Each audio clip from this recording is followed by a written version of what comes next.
fatigué, qui s'enfuit déjà. Oubliez le temps des malentendus et le temps perdu. À savoir comment, ou à savoir pourquoi, je ne sais plus lequel des deux ne me quitte pas, ne me quitte pas, ne me quitte pas.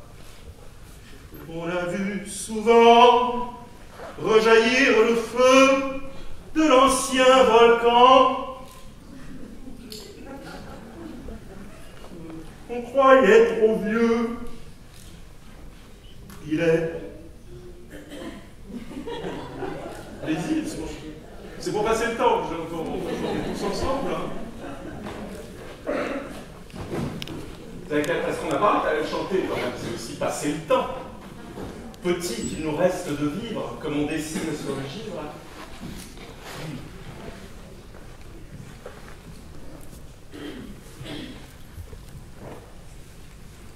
Donc j'espère qu'il nous reste quand même un petit peu à vivre.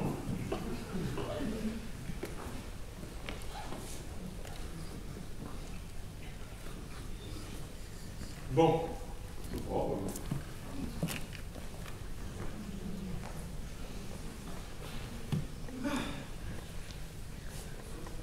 Dans la vie, il y a le temps que l'on passe à se moquer du temps et le temps où l'on compte celui qui reste. Pour les deux, pas grand-chose. Il y a le temps qui passe et le temps qui reste. Vous avez remarqué que le temps qui reste passe de plus en plus vite. Il est pressé. Et le temps qui passe, lui, reste là sans plus y être. Il est passé.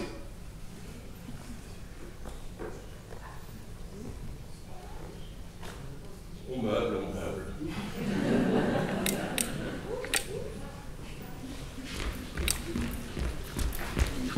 C'est pas, je suis pas un écran, j'ai aucun film qui passe.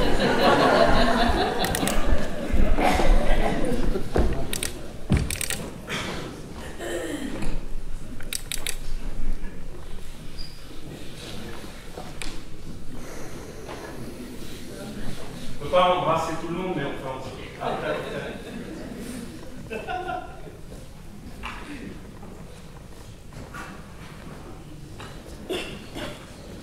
Ça va?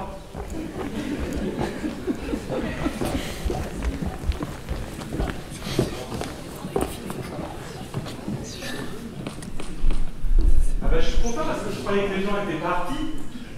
Et en fait, il y a une rien. Merci Frédéric, tu leur as donné envie de rester. Ils vont regretter. Alors. Bon, bah, alors par contre là-bas, il y avait déjà comme ça des trous dans l'audience. Ah, mais voilà. Mais voilà, mais oui. Les signes, et franchement, il y en a certaines et certains qui commençaient à s'inquiéter, qui se demandaient si vous n'étiez pas partis. Bon, alors. C'est parti? Ah!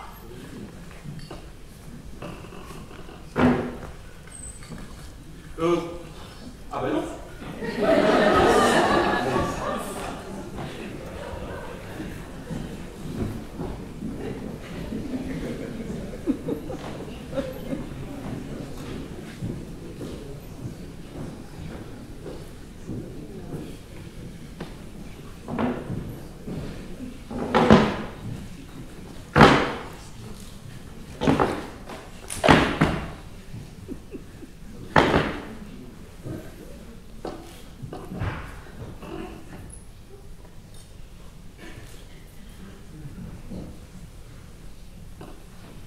Bon. Vous êtes au courant un peu de comment ça va se passer? On vous a dit quelque chose ou... Rien. Ah non? Bon, parce que, voilà, je préfère vous prévenir tout de suite. J'ai entendu parler de performance ou de spectacle comique ou de... Non, vous allez assister à une conférence. C'est chiant. Bah si, un type tout seul qui vous explique des choses que vous avez l'impression de déjà savoir, sans bouger, d'une voix monocorde, souvent même avec des difficultés d'élocution. est doté de cette compétence rare qui fait qu'il est si convoité, l'art de dire en 2 heures ce qu'il aurait pu dire en 3 minutes. Parce qu'on a dit, les conférences, ça a quand même une double utilité sociale. Ça permet de recycler les profs à la retraite, ou tous ceux encore en activité qui ne parviennent pas à se satisfaire de faire chier uniquement leurs élèves.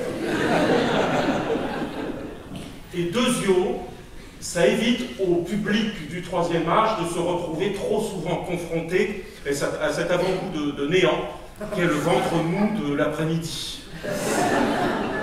Puisque les conférences ont toujours lieu entre 14h30 et 18h. Sauf pour la semaine de la pop philosophie. Ça va, vous êtes toujours consentants? Bon, je ne force personne. Quand je dis ça, c'est pas pour vous être désagréable, mais en fait, j'ai remarqué que le public a tendance à croire que la personne qui est là sur la scène y est de son plein gré. Vous voyez, qu'elle fait ça parce que ça lui fait plaisir, qu'elle doit bien y avoir un intérêt personnel. Eh ben non. Non, moi je suis comme vous, je suis comme tout le monde. Je suis comme tous ceux qui n'ont pas trouvé en eux la force d'éviter de naître. Je suis là contre mon gré. Bon, cela dit, ça tombe bien parce que je ne fais volontiers les choses que si c'est contre mon gré. Voilà. Ça ne veut rien dire, ne cherchez pas le son de cette phrase. Alors là, il se trouve que j'ai écrit il y a quelque temps un ouvrage sur le rire. Et si vous êtes là, c'est probablement que vous l'avez lu. Non, parce que c'est quand même, c'est vendu à 18 exemplaires. Et mon éditrice m'a dit, il y a quelque temps, alors j'essaie de, j'ai du mal à limiter, oui, alors toi qui es dans le showbiz, ça serait bien que tu fasses un speech sur la question, mais un truc vraiment fun, quoi, pas de la philo mainstream, quelque chose de out of the box, quelque chose de pop, et de woke en même temps, de pop and woke.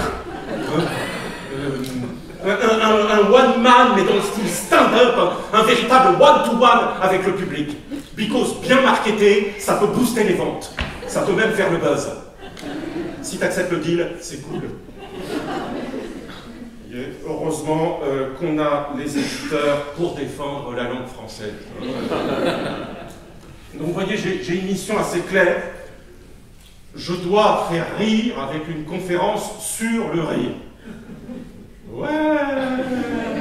Déjà une conférence, c'est chiant, mais alors une conférence sur le rire. Comme disait d'ailleurs très justement le fameux humoriste que personne ne connaît, Edgar G. Wells, analyser l'humour, c'est comme disséquer une grenouille. Ça n'intéresse pas grand monde et à la fin, la grenouille meurt. Ben, c'est vrai. Vous avez déjà rencontré des philosophes qui vous font jouir en parlant du plaisir? Ben, franchement, si les gens ont le choix, ils préfèrent largement aller forniquer que d'aller à une conférence de Michel Onfray sur la jouissance. Bon, il faut croire que le public de Michel Onfray n'a pas trop le choix. Et cela dit, Michel Onfray lui-même, s'il fait des conférences, c'est uniquement pour pécho. Allez, on y va. Vous voyez, parler du rire ou faire rire, à un moment donné, il faut choisir. Et les philosophes ont choisi. Ils sont là pour nous parler de l'essence du rire. Oui, comme disait Platon, les philosophes, ce sont des amoureux de l'essence. Il n'y a que ça qui les enflamme, vraiment. Là, vous êtes gentil. J'avais oublié de dire que ce serait une conférence aussi avec quelques jeux de mots pourris.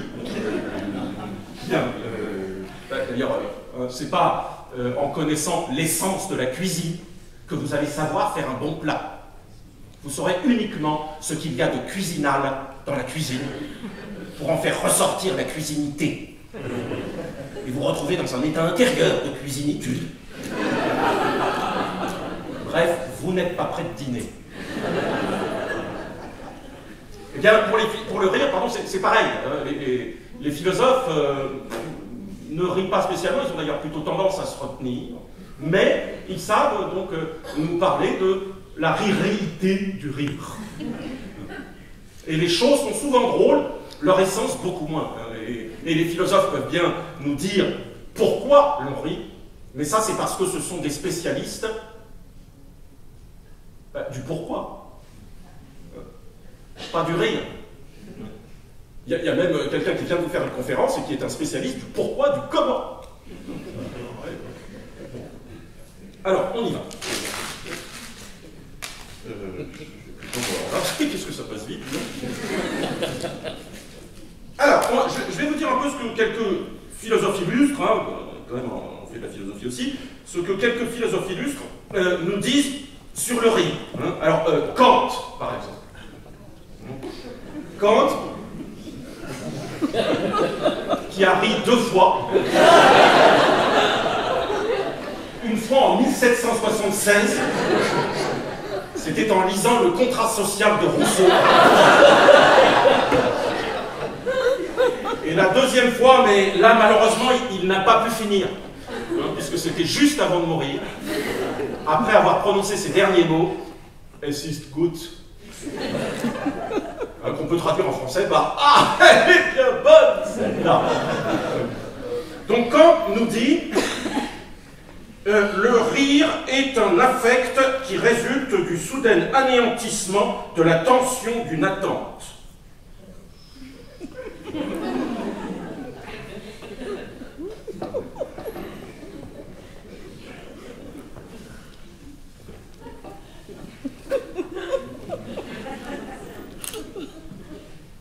Voilà. Alors, ben il a raison. Ça marche pas si mal que ça. Moi, je pensais que ça marchait pas. Je viens de faire la tension d'une attente. Hein, et puis, je l'ai anéanti d'un coup. Et oui, il y a un certain nombre qu'on rit. Moi, je pensais que ça allait plutôt vous soulager, que vous trouviez ça un peu long. Parce que, selon moi, Kant a confondu le rire et le soulagement. Hein, ou alors, Kant riait à chaque fois qu'il se sentait soulagé d'un poids.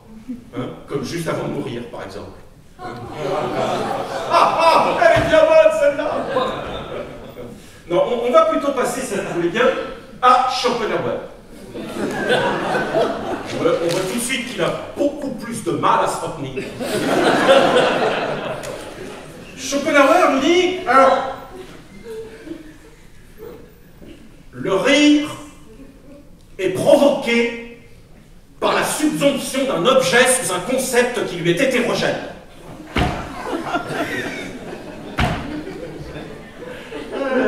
Sacré Arthur.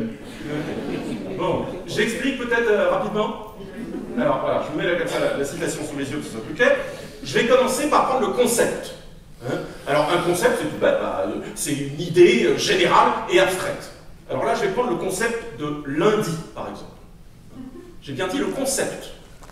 Pas lundi prochain ou ce lundi-là. Hein. Non, le concept, c'est-à-dire l'idée générale et abstraite de premier jour de la semaine. D'accord? Vous l'avez bien en tête? Donc maintenant, on passe à l'objet. Alors, si on dit oui, c'est ça, je ne vois plus. Voilà. Alors l'objet, c'est quelque chose de particulier, une chose, un lieu, un événement, voilà. Et là, je vais prendre un objet en rapport avec notre concept. Je fais appel à votre imagination. Ce lundi, on va dire plutôt lundi prochain, pour vous laisser un peu de temps, vous allez être pendu. Je voulais prendre quelque chose de léger, d'aérien. C'est donc en toute logique le dernier jour de votre vie. Vous êtes d'accord? Bon, objet plutôt hétérogène, hein, avec l'idée de premier jour, et a fortiori avec celle de premier jour de la semaine. On est d'accord? Et pourtant, jusqu'ici, c'est pas très drôle. Alors qu'on a l'objet, on a le concept, on a leur hétérogénéité. Bon, mais alors? Mais vous n'avez pas subsumé! Mais faut tout faire à votre place! Bon, alors, on y va? Vous êtes prêts? On mélange, on secoue, on subsume l'objet sous le concept. Qu'est-ce qu'on obtient? Comment? Ah non, personne n'arrive. Non. Non, on obtient la phrase suivante, hein, prononcée par l'assassin Pierre-François Lassner, hein, au pied de l'échafaud, le lundi matin de son exécution. Hein. La semaine commence mal. Vous voyez, là, vous êtes gentil, ça marche. Ouais, en tout cas, vous avez fait plaisir à Schopenhauer, et aussi un petit peu à Freud. Hein, on y reviendra. Donc ça, c'est passé, voilà. Et on en arrive donc à la fameuse phrase, voilà, la semaine commence mal. Et alors, en plus, quand on sait que la mort se définit littéralement comme l'anéantissement définitif du sujet, et ben voilà donc un premier jour de la semaine qui commence aussi par la fin du mois. Et comme attendez, parce que attendez, c'est pas fini pour les subventions. Comme un malheur n'arrive jamais seul, imaginez que vous attrapiez froid sur le chemin qui vous mène jusqu'à l'échafaud. Voilà, ce serait ballot. Hein. Bon, eh ben qu'est-ce qu'on se marre, hein. Parce que l'air de rien, on vient de faire une série de 3 subventions d'objets sous des concepts qui leur sont hétérogènes. Hein. Vous voyez, c'est pas si compliqué, hein, vous pouvez vous exercer, vous allez trouver. Moi, je crois même qu'il faudrait rétablir la peine de mort pour retrouver le sens de l'humour. Petite illustration à ce sujet. Alors, on en arrive à Nietzsche. Nietzsche nous dit doit être considérée comme fausse toute vérité dans laquelle il n'y aurait pas un éclat de rire. Bon. Voilà. Alors, merci, mais comme cette affirmation ne nous fait pas du tout éclater de rire, il faut donc la considérer comme fausse. Merci Friedrich. Vous avez vu, avec cette moustache de gros chômard, ça ressemble à rien. Hein. Donc on va plutôt passer alors aux spécialistes en la matière, évidemment. Bergson, oui, bien entendu, hein, le Charlie Chaplin de la philosophie. Hein.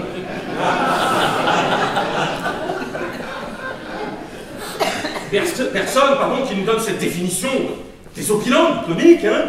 Il y a du comique à chaque fois qu'il y a du mécanique plaqué sur du vivant. Oui. Alors, il est gentil parce qu'il nous dit bien à chaque fois. Pour ceux, donc, vous n'avez pas besoin de faire des efforts. Hein. Si vous voulez faire rire les gens à un dîner en ville, bah, vous prenez du vivant, bah, et vous plaquez tout de suite du mécanique dessus, ça marche à chaque fois. C'est pas mal. Hein. Alors, de préférence du vivant de type humanoïde. Hein. D'accord, voilà. Voilà. Bon, ça marche pas du tout. Vous avez vu, là, je viens de plaquer du mécanique sur du vivant, comme ça, mais ça fait pas rire. Non, alors ça marche pas à chaque fois. Ou alors, seul Bergson en rit. Voilà, ah, ça j'aime bien, refaites-le. Voilà, ça, on y reviendra tout à l'heure. Vous avez tout à fait raison. Et c'est pour ça qu'on va passer à quelqu'un que je préfère. C'est Wittgenstein. Ludwig Wittgenstein, pourquoi je le préfère? Parce que c'est le seul philosophe à vouloir passer à la pratique. Puisqu'il a voulu écrire un ouvrage, c'est lui qui le disait, hein, écrire un ouvrage de philosophie, un vrai, qui ne serait composé que de blagues. Voilà. Mais, malheureusement, il ne l'a pas fait. Et quand on lui demandait pourquoi, eh bien, il répondait que c'était qu'il lui manquait le sens de l'humour. Parce qu'il faisait déjà quand même une première blague pour écrire son bouquin. Voilà. Alors, cela dit, son projet n'a pas été abandonné pour autant. C'est le philosophe contemporain slovène, que vous connaissez sans doute, Slavoj Žižek, hein, qui s'écrit tout simplement comme ça s'écrit, qui a écrit d'ailleurs récemment un ouvrage intitulé, je pense que c'est en 2015, c'est en 2015 que ça a été traduit en français, « Mes blagues, ma philosophie hein, ». Et il dit explicitement qu'il veut reprendre le projet de Wittgenstein. Bon. Mais le fait est qu'il n'y a que des blagues, souvent pas très drôles, hein, parce qu'elles sont surtout inspirées par la dialectique de Hegel, hein, et que sa philosophie y reste à peu près introuvable, comme dans la plupart de ses autres ouvrages. Cela dit, je ne résiste pas au plaisir de vous raconter l'une de ces blagues, ça vous embête pas? Qui est dans le bouquin, c'est la seule qui m'a vraiment marqué, et ça va nous détendre un petit peu après un début assez densément philosophique. Voilà. Zizek nous dit qu'il s'agit d'une blague juive. Alors ça, j'ai jamais compris pourquoi. C'est l'histoire d'une juive polonaise qui est très fatiguée après une longue journée de travail. Quand son mari rentre du travail, lui aussi très fatigué, mais plein d'appétit sexuel, hein, vous connaissez les juifs polonais, et il lui dit chérie, j'ai très envie de te faire l'amour, mais je suis beaucoup trop fatigué pour ça. Est-ce que tu voudrais bien me sucer et avaler mon sperme? Ça me détendrait. Et là, sa femme lui répond non, chérie, je suis désolé, mais moi-même, je suis beaucoup trop fatigué pour ça. Pourquoi tu ne te masturbes pas dans un verre? Je le boirai demain matin. C'est mignon. Et alors là, c'est vraiment typiquement schopenhauerien. Parce que alors, si là, il n'y a pas un objet subsumé sous un concept qui lui est hétérogène. Bon, Et puis, autre mérite, vous reconnaîtrez que ça éclaircit le mystère de cette réplique culte des tontons flingueurs. J'ai connu une polonaise qu'on prenait au petit déjeuner.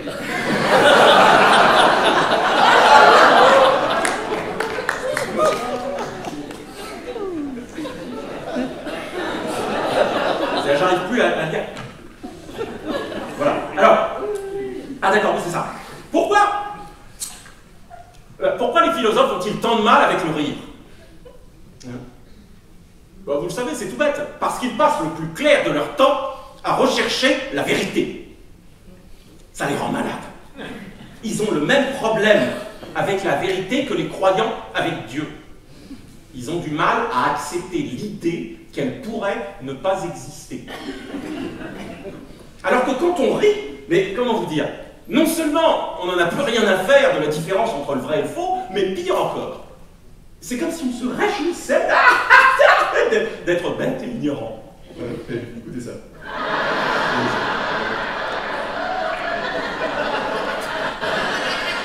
Voilà. Imaginez ça comme réaction à un cours de Heidegger. Mais il tombe en dépression aussitôt. Évidemment.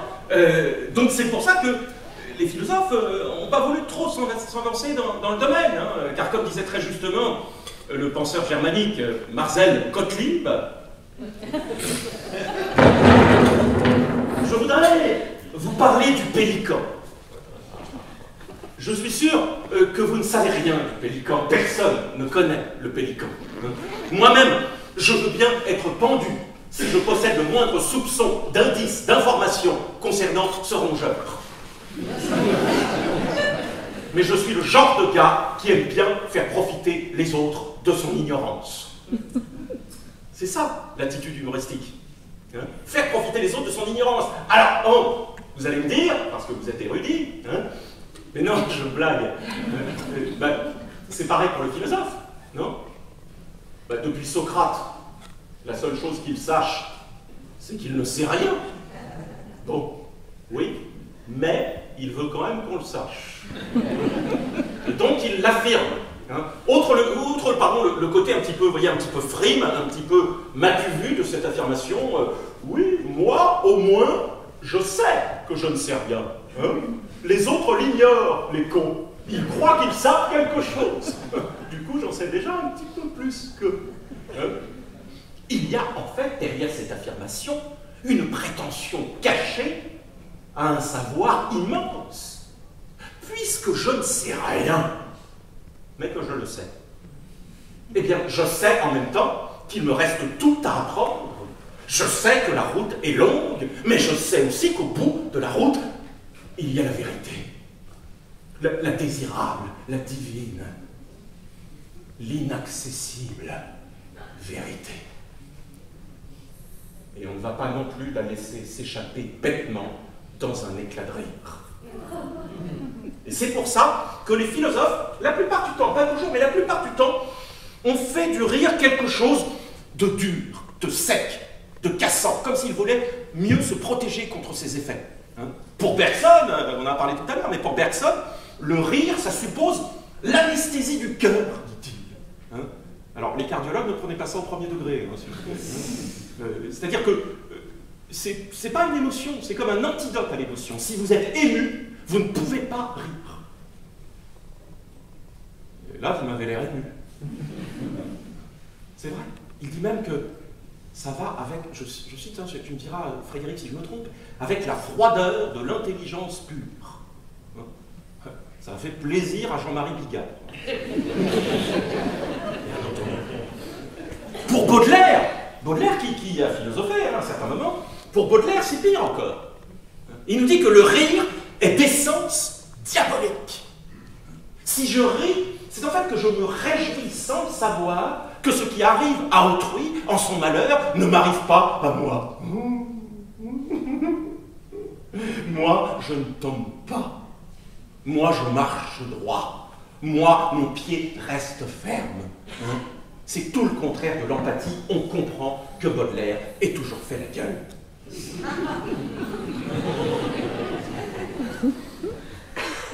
Alors que un vrai public empathique, qu'est-ce qu'il fait devant un one-man show? Non, il ne rit pas, bien sûr, c'est méchant de rire. Non, un public empathique, il se dit mais oh le pauvre. Il se débat tout seul désespérément contre lui-même afin d'arracher à l'indifférence du public l'éclat d'un rire inutile dans la nuit profonde où finit par s'abîmer toute chose. Comme disait Shakespeare, all life is a very short one-man show. La vie est un one-man show de courte durée dans lequel on s'agite vainement pour attirer un instant l'attention sur soi jusqu'à ce qu'on soit un jour interrompu brutalement avant même d'avoir pu finir par une voix d'outre-tombe qui vous dit « Merci, on vous rappellera ». Et vous êtes aussitôt rappelé à Dieu. Voilà, c'est ça un public empathique. Et ça nous ramène à Aristote, ça a commencé dès Aristote, et sa définition du comique. Vous ne savez pas plus tout à fait pour rien.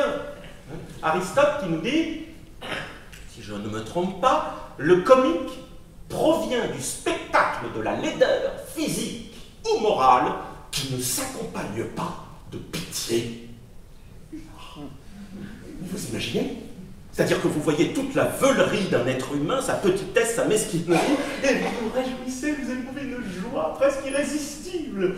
Mais vous ne sentez pas un peu coupable? Ça ne vous fait rien, vous voulez, quand même. Eh bien, les philosophes, eux, ils ont un petit cœur qui bat. Ils ont une sensibilité au malheur d'autrui. Ils ont aussi la loi morale en eux. Et ils ne vont pas, comme ça, se moquer d'autrui.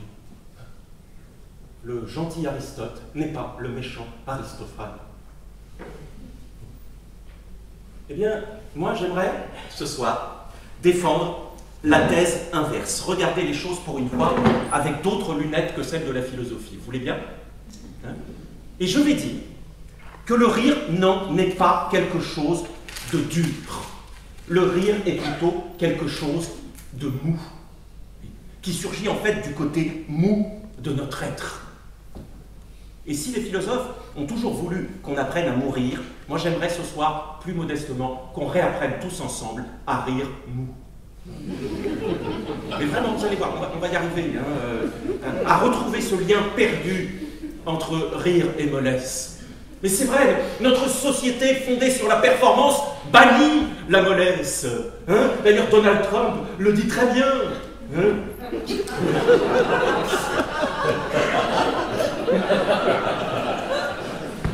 Il dit, la société a besoin de dur, pas de mou. L'ennui, c'est qu'il y en a trop, des mous, beaucoup trop. Mais oui, enfin, regardez-vous. Regardez-vous, s'il vous plaît. Oui, nous sommes tous flagadas. Nous sommes tous mous, si mous. Alors, qu'est-ce que tu as? Tu ne vois rien, toi? Je me sens tout mou, si mou. Et ce serait être mou par un autre tour de mollesse que de n'être pas mou. Mais c'est vrai, ça. Comment on va faire si on n'a plus le droit d'être mou, alors qu'en fait, en sous-main, on assiste à une extension irrésistible du domaine de la mollesse? On est de plus en plus flexible, malléable, on vous déforme, on vous compresse, on vous malaxe, on n'a même plus les moyens d'être dur tout seul. Mais la situation est bien grave, grave. Mais elle n'est pas désespérée. Car oui, je veux démontrer ce soir, dans une tradition qui va de Droupie à Flambie, de la droite à goitre, à la gauche molle, on peut être à la fois mou et rire, et que la mollitude est même une base de la ririté. La preuve, le verbe grec qui signifie rire est gélao. Gélao. C'est pour ça que Rabelais disait les philosophes sont des agénastes, des gens qui ne rient pas. Vas-y, bouffon, espèce d'agénaste.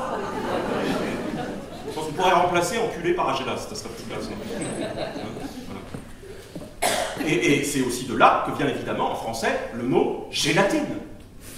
Mais oui, la matière molle par excellence, hein, qui est aussi la base du flan et de la gastronomie anglaise.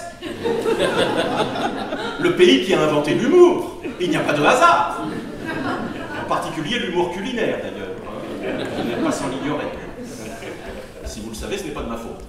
Enfin, quoi de plus enflé que le gland? Non, de plus anglais que le flan. Oui. Observez un instant le mouvement de la gélatine.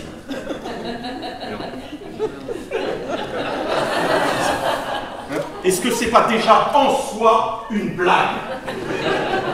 Ce mouvement immobile fait de flaccidité entêtée, cet élan vital qui reste comme englué dans sa propre glaise.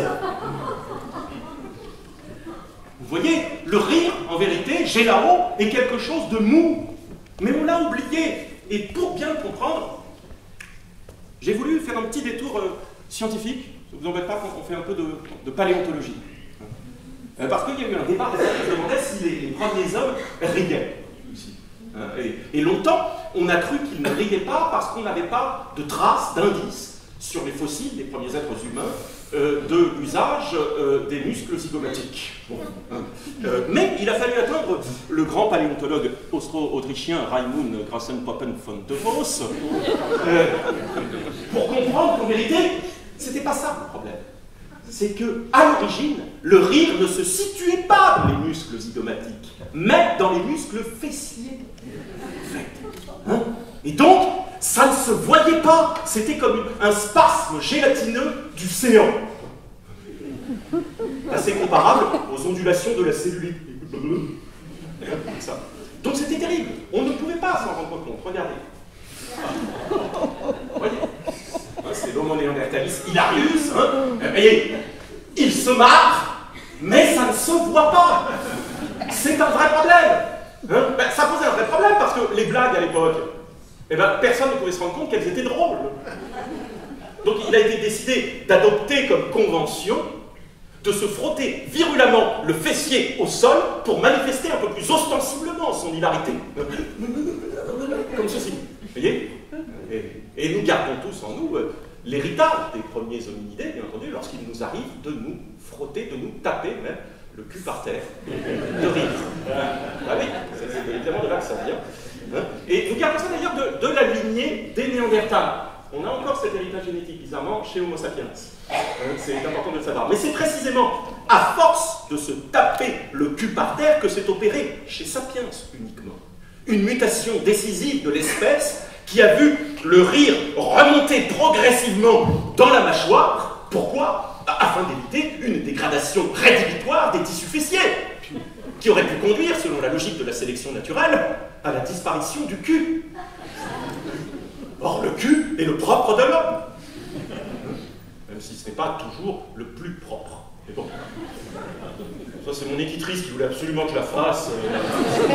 Non. Donc, vous voyez, la principale différence entre Homo néanderthalis et Homo sapiens, c'est l'érection des zygomatiques. On voit tout de suite la différence. Ça, là, on sent que l'intelligence humaine moderne là, commence déjà à se développer. C'est la banane, bien entendu. C'est ça qui fait toute la différence. Alors certes, le rire s'est durci. Vous voyez, en montant comme ça dans la mâchoire, il est même parfois devenu carnassier.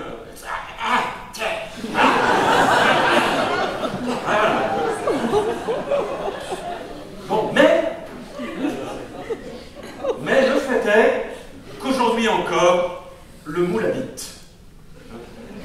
Oui.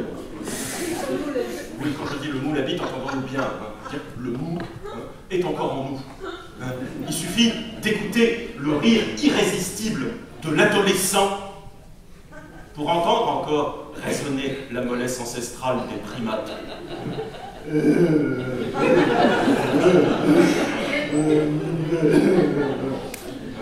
Il n'y a rien qui ressemble plus à de la gélatine qu'un adolescent qui rit. Et en plus, à de la gélatine avec des grumeaux. LOL. Est-ce qu'on n'entend pas résonner dans ce LOL toute la mollesse immémoriale de l'humanité? LOL. Alors, ce rire mou surgit des profondeurs ancestrales de l'espèce humaine. Je crois que chacune d'entre nous peut encore aujourd'hui en retrouver toute la saveur, au-delà même des marécages de l'adolescence. Pour cela, je vous propose une petite expérience que vous pourrez faire en rentrant chez vous, c'est tout bête. Vous allez, quand vous arrivez, vous enfermer dans votre chambre, tout seul, hein, ça c'est très important, hein, et vous ne faites rien. Vous vous laissez glisser lentement dans l'ennui, en évitant toute forme de divertissement, onanique ou autre. Et alors là, vous allez aller jusqu'au bout du processus. Vous allez vous dégonfler complètement, vous liquéfier entièrement, hein, jusqu'à aller à cet état dans lequel votre corps va vous paraître si pesant et votre cerveau vous apparaître comme un bloc de jelly, que le moindre mouvement physique ou intellectuel va vous paraître insurmontable. Vous m'avez l'air bien disposé. Bien, armé de cette mollesse extrême, hein, qui a tout de la nullité la plus complète, hein, qu'on appelle aussi dans le développement personnel la pleine conscience. Bien, vous allez découvrir que la moindre petite chose insignifiante, ou même l'absence de toute petite chose, peut soudainement provoquer un fou rire.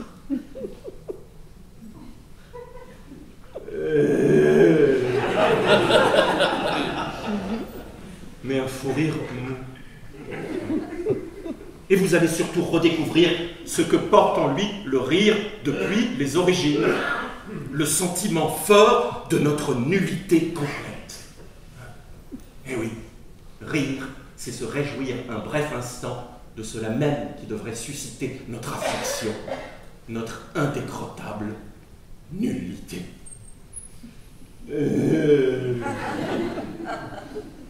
Alors bon, il y a plus simple, hein. Les gens généralement préfèrent, pour pouvoir faire face à cette terrible nullité, recourir à la religion.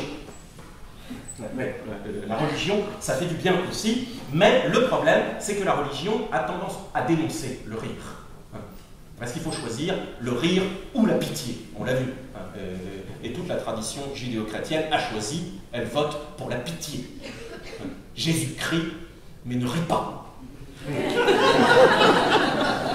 y en a vraiment gentil par ici. Ça, c'est voilà, une certaine forme d'empathie. Non, mais c'est vrai, il n'a jamais ri. Même sur la croix, figurez-vous. Alors qu'il avait les aisselles complètement exposées aux chatouilles. Ben oui. Vous savez qu'il y a même un philosophe, je ne sais pas si c'est un philosophe, je crois que c'est un médecin anglais qui a écrit toute une thèse pour le démontrer. En tout cas, c'est de la théologie. C'est un certain Sir Thomas Browne. En 1632, il a démontré que Jésus-Christ n'avait jamais ri. C'est probablement l'inventeur, Thomas Browne, du brownie. Alors, je crois que vous pouvez, vous aussi, faire l'expérience. C'est tout bête. Là encore, il y a un deuxième exercice quand vous rentrez chez vous. Alors peut-être un peu plus compliqué que le premier. Vous allez prendre le Messie. Messie, oui. Vous allez le prendre, mais délicatement, c'est pas n'importe qui, hein, pas comme une vulgaire lame de chevet, hein. Faut pas prendre les Messies pour des lanternes. Et là, quand vous l'avez bien en main, vous le tenez par la barbichette. C'est pas pour rien qu'il en a une. et vous lui expliquez gentiment que le premier des deux qui rira aura une tapette. Là-dessus, vous allez essayer de le crucifier avec quelques perles de l'humour juif. Dis-moi Jésus, quelle est la différence entre Napoléon et le grand rabbin de Budapest? Aucune! Les deux portaient la barbe, sauf Napoléon. Ouais, bon.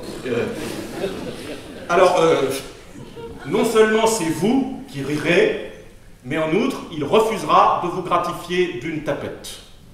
Il est même tellement mauvais gagnant qu'il demandera à recevoir une tapette de votre propre main et vous tendra aussitôt après l'autre joue.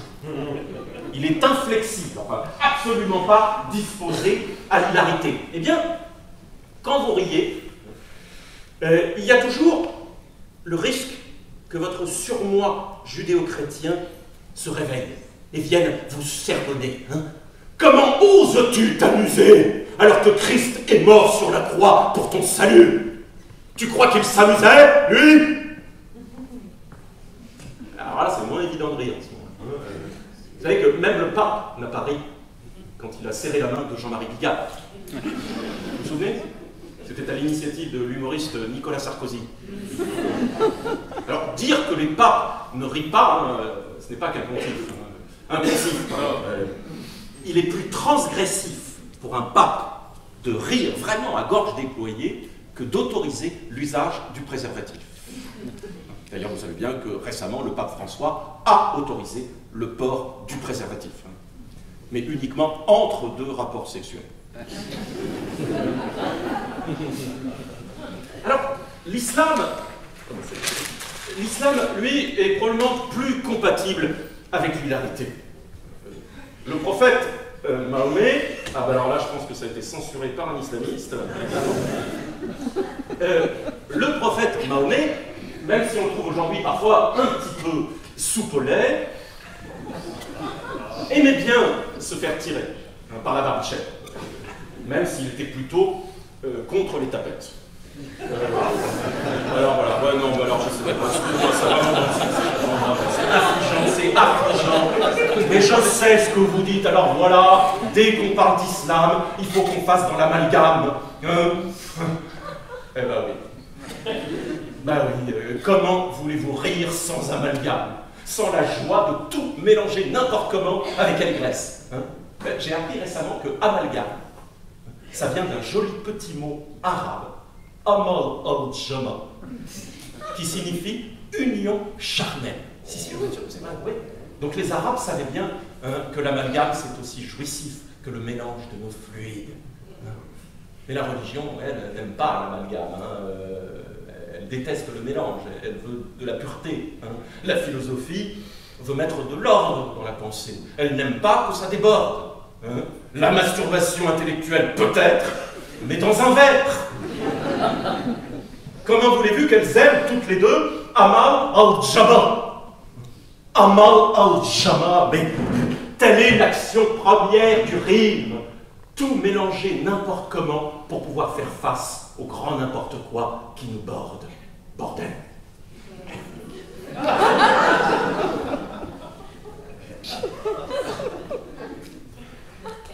Bien. Et vous savez que l'islam a même donné naissance au XIIIe siècle à un génie absolu de l'amalgame. Enfin, si vous ne le connaissez pas, allez le découvrir. Il s'appelle Nasreddin. Hein, Nasreddin Hoja. Ah oui. Hein. Cet idiot absolument génial qui défend bec et ongle que la lune est plus utile que le soleil, puisqu'elle, au moins, elle nous éclaire la nuit. Eh oui, évidemment. Mais ça paraît complètement idiot, et en même temps, c'est le bon sens le plus élémentaire. Amal al-Jama.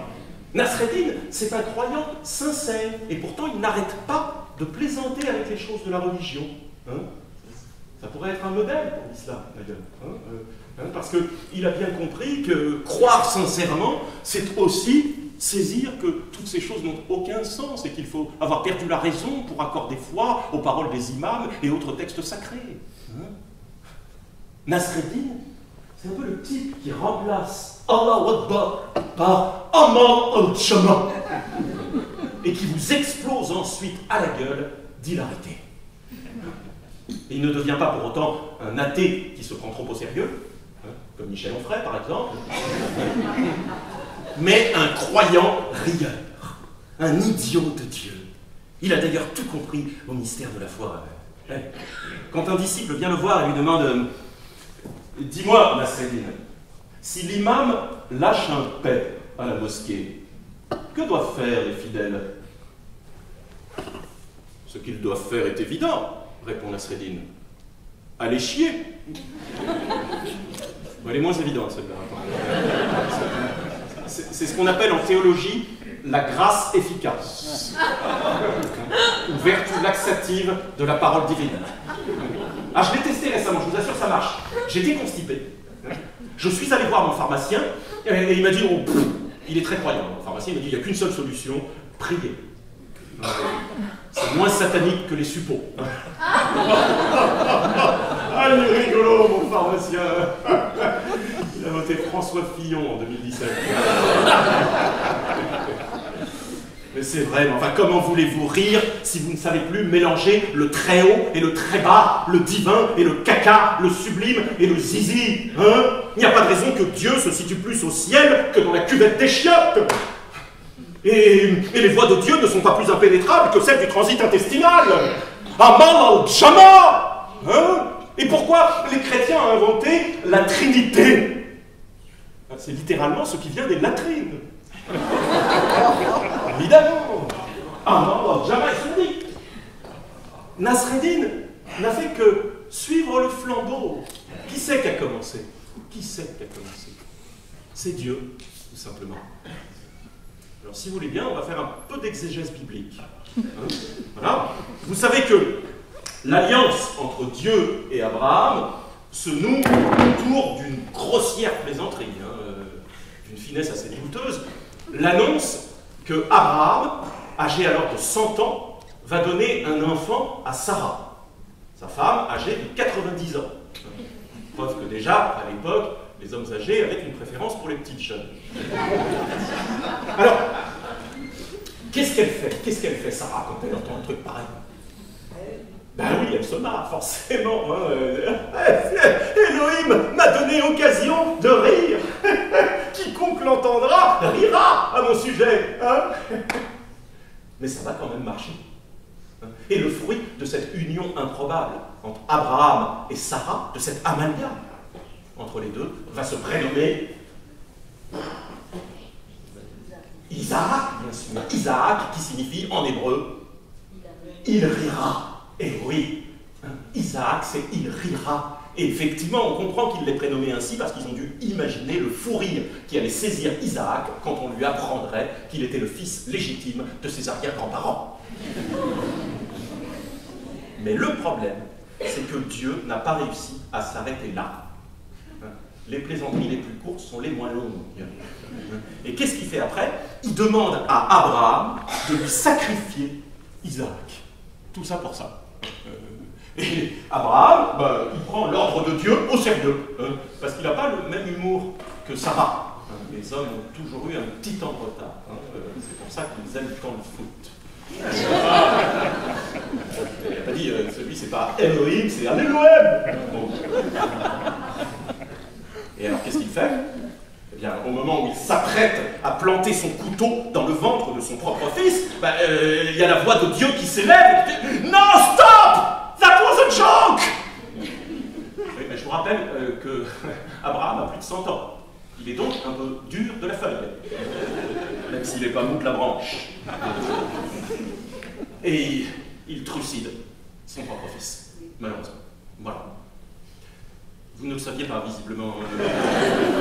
Non, tout le reste, c'est des fake news.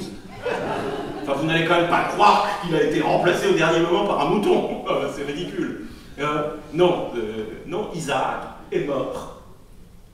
Et le rire a disparu définitivement de la religion. Voilà. Alors que Dieu, lui, ne peut pas s'arrêter de plaisanter. C'est ça la moralité de cette histoire. Il aurait fallu qu'il sache s'arrêter à un moment donné. Mais non, il ne peut pas. C'est pour ça que les hommes ont inventé le sérieux. qui ne fait pas du tout partie de la création. Ben parce qu'il était insupportable de vivre en permanence au milieu d'une immense plaisanterie. Et avec lui, ils ont inventé l'innovation, la technologie, le progrès, le droit, la politique, la guerre, la République en marche. Et pendant ce temps, Dieu, lui, continue de se marrer. Et ce qui le fait le plus rire, c'est qu'on continue de croire en lui.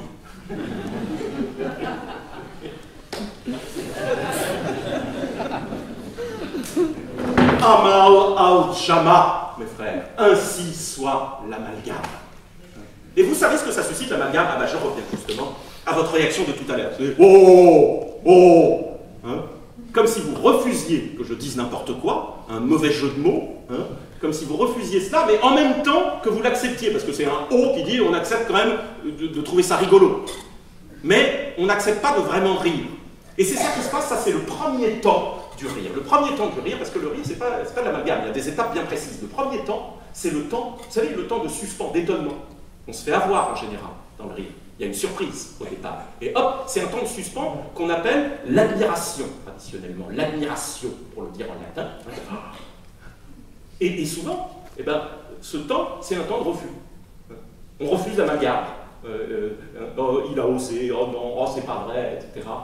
On l'entend toujours dans les salles de spectacle, ce type de refus, mais en fait, c'est un oh non qui veut dire oh oui, fais-moi mal, c'est ça qu'il y a derrière, parce que ça fait du bien, cette rupture avec le cours ordinaire de la vie, hein, avec l'exigence logique. Et la plupart du temps, donc, l'admiration va déboucher sur quoi? Sur le relâchement de l'hilarité. Sur la dilatation. Je vous laisse imaginer à quoi pouvait ressembler la dilatation à l'époque où le rire se situait dans les muscles fessiers. C'est une autre histoire. Mais c'est pas fini, parce qu'au bout de la dilatation, qu'est-ce qu'on aperçoit? L-A-E dans la, T-I-T-I-A. La gaieté, l'allégresse, la laetitia. La laetitia, c'est quoi? C'est l'affect qui va résulter du soudain anéantissement de la tension de l'admiration. La laetitia. Et on comprend donc mieux la citation de Kant. Et oui, c'est un affect qui résulte du soudain anéantissement de l'attention qui l'attend. C'est simplement que Kant n'a pris en compte qu'un moment du rire. La laetitia. Et si les enfants rient plus volontiers, c'est qu'ils sont plus faciles à dilater, hein, et plus disponibles pour la laetitia. Je vous assure que quand mon fils de 7 ans entend la blague suivante, ce sont deux saucisses qui sont en train de griller dans une poêle. Tout à coup, il y en a une qui dit à l'autre, « Qu'est-ce que tu fais là, toi ?» Et l'autre s'écrie, « Oh mon Dieu, une saucisse qui parle !»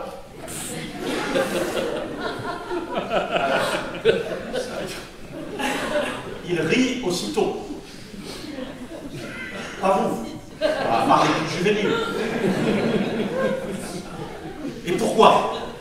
Pourquoi les adultes ne rient pas à ce type de blague? Mais parce qu'ils ont appris une chose essentielle pendant toute leur enfance, qui leur a permis de grandir, une chose essentielle au développement de l'intelligence, hein, ceci dit pour ceux qui ont ri, c'est ce qu'on appelle l'inhibition. L'inhibition, c'est une fonction psychique très importante.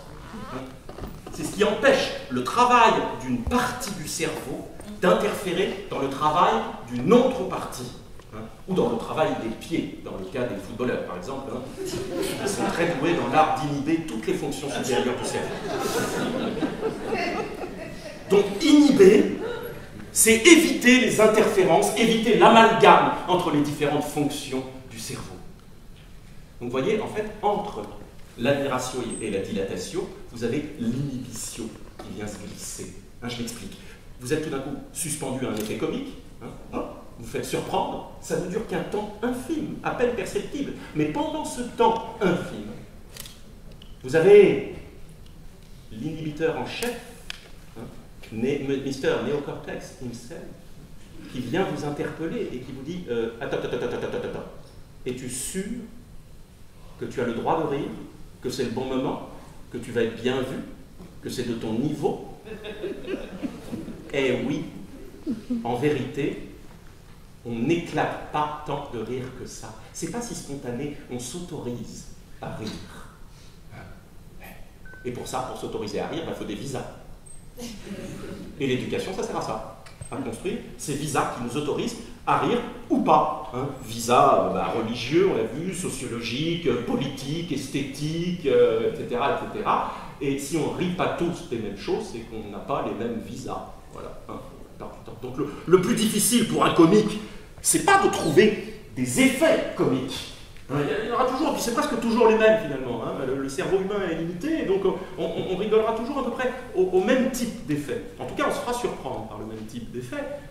Non, le plus difficile, c'est d'être sûr que la surprise va déboucher effectivement sur l'hilarité, que les gens vont s'autoriser la dilatation. Donc ce qu'il faut pour les comiques, ce ne sont pas des effets, ce sont des désinhibiteurs. Et il y a un excellent désinhibiteur, c'est... Oui, alors là, je vois qu'il y a des spécialistes. Là. Mais avant ça, tout bêtement, une salle pleine. Une salle pleine. Alors évidemment, une salle pleine, ça peut vite être une salle bourrée. C'est-à-dire que vous n'avez pas le temps de vous demander si c'est drôle, de vous autoriser à rire, que déjà d'autres gens rient autour de vous. Et donc, hop, ça remplace votre visa intérieur, ça vous autorise à rire. Voilà, c'est toujours une bonne chose. Donc je vois que vous êtes complètement inhibé de ça.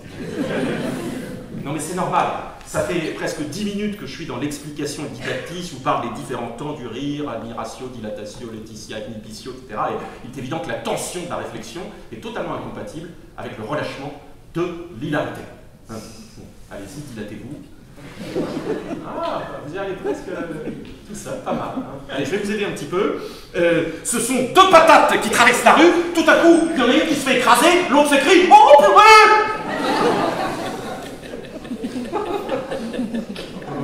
Je vois qu'il y a un amateur spécifiquement. Parce que, bon, moi, elle me fait pas forcément beaucoup rire, celle-là, mais en plus, c'est un peu indigeste, hein, saucisse, purée. Et puis, moi, là, c'est l'émotion qui m'inhibe. J'en ai grosse sur la patate quand j'entends ça. Et ça, c'est les deux écueils pour un comique, les deux grands écueils, c'est l'émotion et la réflexion. Donc il faut réussir à se situer juste sur une ligne de crête, à égale distance des deux, puis à essayer d'avancer comme ça. C'est pas évident. Et ce qui est sûr, c'est qu'il faut que le public des spectacles comiques soit à la fois bête et méchant. Et pourtant, vous m'avez l'air plutôt bien disposé. C'est ça qui est étrange. Et vous savez pourquoi? Parce qu'en fait, c'est pas vrai. Enfin, c'est vrai en partie. Mais il y a aussi un autre type de rire. C'est ça que je voulais vous dire depuis le début. Et on va finir par là, c'est important. Un rire où peuvent converger la tendresse et l'humour, l'émotion et le rire. Et c'est justement ça que Freud appelle l'humour. Voilà, il lui réserve cet espace propre. Et c'est ça, moi, que j'ai appelé le rire mou. Ça nous ramène à la thèse initiale. Le rire mou, le rire de tendresse, le rire tendre, pas comme la caresse d'un curé pédophile sur un premier communion. Voilà, vous avez vu, ça paraît. Généralement, quand on dit un truc pareil, on n'a pas le choix. Voilà. Parce que les gens sont trop inhibés. Non, parce que, on l'a vu, en général, ce qui nous fait du bien dans le rire, c'est qu'on se sent préservé contre le malheur des autres. C'est une soupape qui rend supportable la vie sociale. S'il n'y avait pas le rire, on finirait par être agressifs les uns avec les autres, parce que c'est pas possible de les supporter comme ça tous les jours. S'il n'y avait pas les plaques de cul, il n'y aurait pas moyen de faire passer en contrebande nos pulsions primitives, les plus atroces, en particulier les pulsions misogynes des hommes. Mais heureusement, il y a les plaques de cul, donc il n'y a pas trop d'agression sexuelle. Et si les prêtres ont plus de mal à rire, c'est qu'ils ont un pape, mais pas de soupape. Mais l'humour, lui, non. L'humour, c'est pas méchant, ça n'a pas besoin même d'être méchant pour nous faire du bien. C'est une sorte d'exception à la règle du rire. Hein. C'est une manière de participer gaiement au malheur général, hein, mais avec empathie. C'est un truc bizarre, c'est l'empathie mais sans la pitié. Je ne sais pas comment c'est possible, mais c'est ça, c'est l'humour spécifiquement. Et le vrai contraire donc de l'optimiste, c'est pas le pessimiste, c'est l'humoriste. Hein, l'optimiste dit « la situation est grave, mais elle n'est pas désespérée ». Le pessimiste, la situation est plus que grave, elle est totalement désespérée. Et l'humoriste, la situation est totalement désespérée, mais elle n'est pas grave. Oui, il est impossible d'avoir de l'humour si on ne part pas du fait que la situation est objectivement désespérée. Il n'y aura aucun survivant. Alors ne nous prenons pas au sérieux. Et c'est pas le capitaine du Titanic qui disait ça. Hein. C'est Alphonse Allais. Alors se prendre au sérieux, c'est quoi? C'est quoi se prendre? Parce que les gens disent, ne te prends pas au sérieux, mais c'est quoi se prendre au sérieux? Se prendre au sérieux, ben, c'est faire comme si on avait une destination, justement. Comme si on allait se survivre. Hein? Comme s'il y avait un but, un objectif, d'avoir des ambitions, un projet, vouloir réussir sa vie. S'il y a bien un type qui n'avait aucun humour, c'est ce milliardaire italien qui a crié dans son agonie « Mais je ne peux pas mourir, je suis l'homme le plus riche d'Europe !» C'est comique, mais c'est pas humoristique, ça. Parce que l'humour, c'est l'inverse. C'est la bonne humeur pour mourir. L'humeur du mou, du loser, de celui qui n'est sûr que d'une chose, c'est qu'il manquera complètement sa sortie. Mais que ça n'a absolument aucune importance. Tant et si bien qu'il trouvera toujours la force d'en rire. Enfin, non, quand même. L'humour et la bonne humeur pour mourir, sauf quand on est en train de... Enfin, en train ou en bateau, dans le cas du Titanic. Alors là, il y a les deux plus grands inhibiteurs du cerveau humain, c'est la peur et la douleur. Vous ne pouvez rien faire contre. Et pourtant, j'irai un peu plus loin qu'Alphonse Allais. Et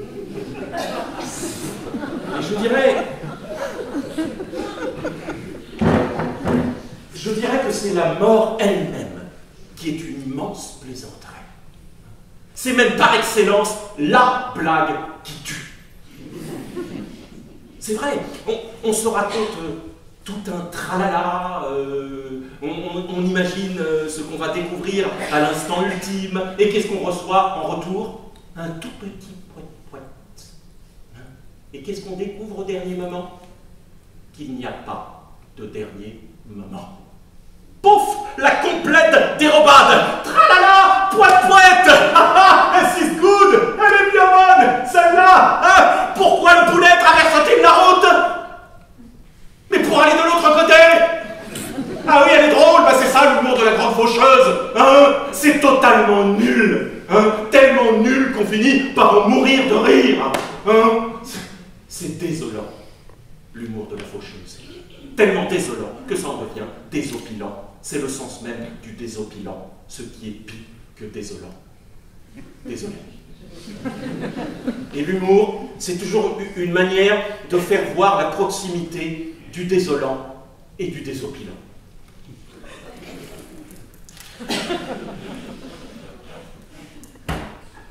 Voilà. On en arrive à la conclusion de notre conférence. J'aurais pu commencer par là, ça nous aurait pris 3 minutes. Quand vous riez, vous vous réjouissez de vous savoir mortel. C'est quand même une bonne nouvelle, il y a peu d'occasions. Voilà, ça c'est toujours bon à prendre. Hein. Alors c'est vrai que Épicure, grand philosophe, nous dit que la mort n'est rien. Mais ça ne suffit pas à nous rassurer. Hein. Il ferait mieux de nous faire rire, parce qu'alors on le sentirait. On le sentirait dans son corps tout entier, que la mort c'est rien, hein, que qui, que chi, hein, des clopinettes, balek, potsebi, walou, pinette, nardin mouk, amal al-jama. On sentirait alors son absence totale de poids, et on se sentirait léger, à flotter au bord du néant, et on se dirait alors que L'existence est sans but, sans sol. Et ça fait du bien.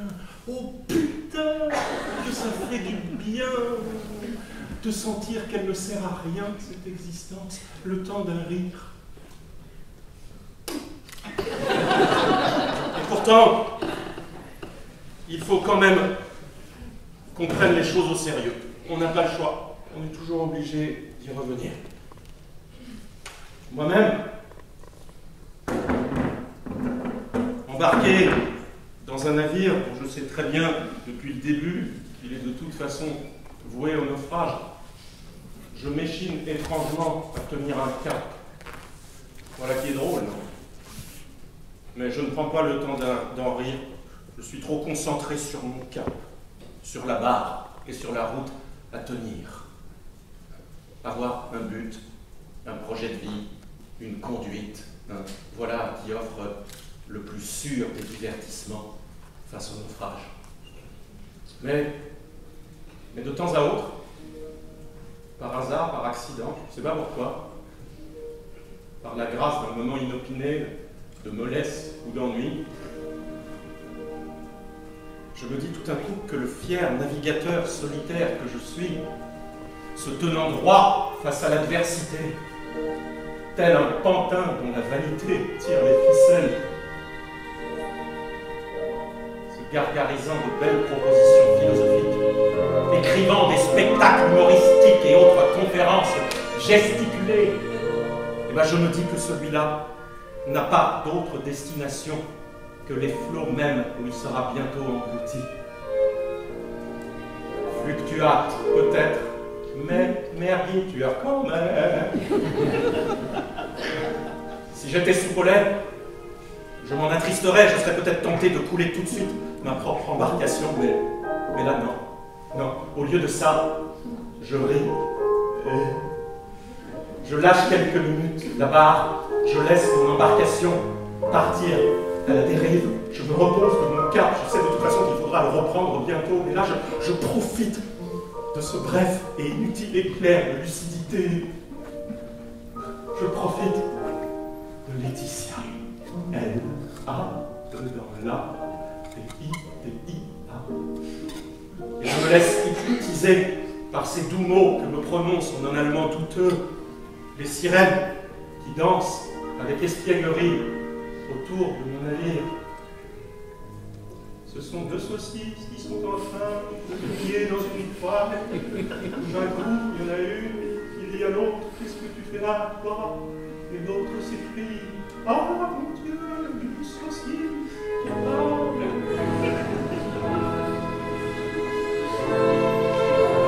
Alors, je ris. Et je n'ai jamais autant d'impression d'apprendre vraiment à mourir.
Gentil de m'encourager comme ça à aller chez le blanchisseur.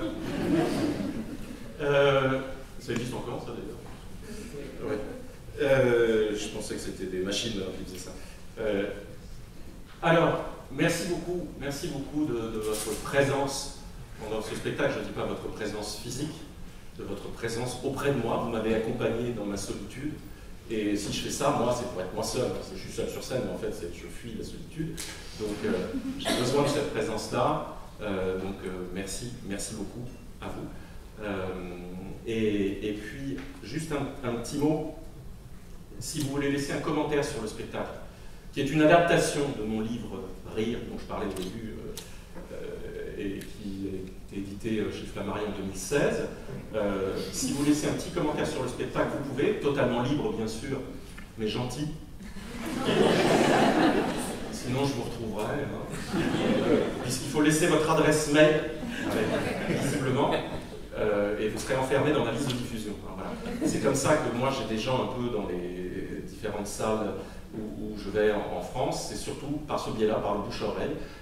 Donc n'hésitez pas à laisser votre adresse mail, je ne vous harcèlerai pas, j'envoie une infolette mensuelle, vous pouvez y réagir, donc ça me fait toujours plaisir, j'attends souvent derrière mon ordinateur que quelqu'un me réponde.